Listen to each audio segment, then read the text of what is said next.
How was the All-Star experience in New Orleans? Now, you got to understand that I think the All-Star game, generally speaking, gets a bad rap. And I think part of it's tied to Las Vegas, and part of it is just kind of generally tied to anything that involves a whole bunch of black people showing up, right? Especially when we come in by plane, train, and automobile, right? When we coming, everybody got something bad to say about it. Now, you'll wind up in situations kind of like the Las Vegas year they had that All-Star game where, some folks showed up and acted bad.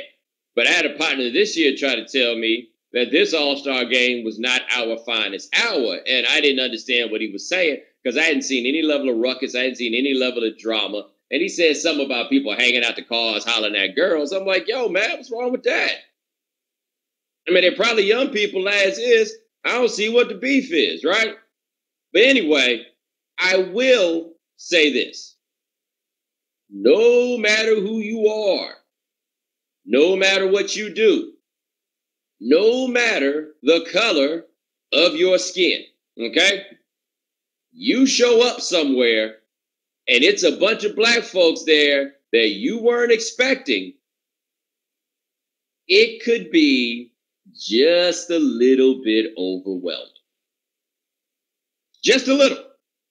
I think that we could all generally agree upon this. There are a lot of reasons that are largely beyond the control of anybody in this discussion to explain why it is that you get some black folks to show up and you get there and you weren't expecting to see them. It might be a little bit much for you. Go ahead and admit it. It's fine. Not even judging you. Don't do much more than say, I understand what you mean, because that's when you wind up getting yourself in trouble, when you try to add your little details of color. Nah, just trust me on that one. If it's a bunch of black folks somewhere and you show up and you didn't think they were going to be there, it could be a bit much. I don't care if we talking about the mall, your job, like any of those. It doesn't really matter. You didn't expect to see them. They there. It's going to be a bit much. And I looked around my airplane and was like, yo, this, ladies and gentlemen, is not strictly an all-star crowd. That led me to say there's a whole lot of people who showed up in New Orleans for Valentine's Day that got a little more romance than they thought they were going to get. Oh, yeah. And it wasn't very hard to identify who those people were. Now, somebody told me, they were like, hey, well, if you've ever been to New Orleans before, you're not surprised to see black people. No. If you've been to New Orleans before, you're not surprised to see black people, but those are by and large the black people who already live in New Orleans.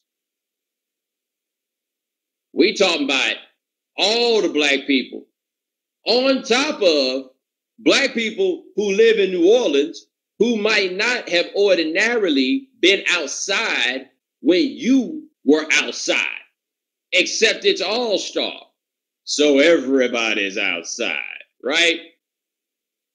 Now, I am going to give you an encapsulation of about 4 hours of my all-star experience that I believe will confidently explain to you how All-Star was on the inside and the outside. Okay? So it was Saturday night. And the thing about the All-Star game is, like I talked about this on Dan's radio show when I hosted it yesterday, is that like when the Super Bowl comes around, they always got the Super Bowl party correspondent, right? And they always have somebody who goes to all the different parties, and they always tell you about what all the parties are looking like. But you got to understand, those people get on lists to go do that, right? I don't really know people like that. I can't really get on to lists. Now, I have reached a bit of a point where I can get to places and get to doors, and people are more likely to know who I am.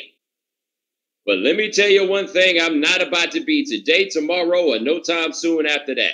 I'm not about to be the dude that just walks up to the front of the room or whatever it is and expects somebody to know who I am, because that's how you get your face cracked.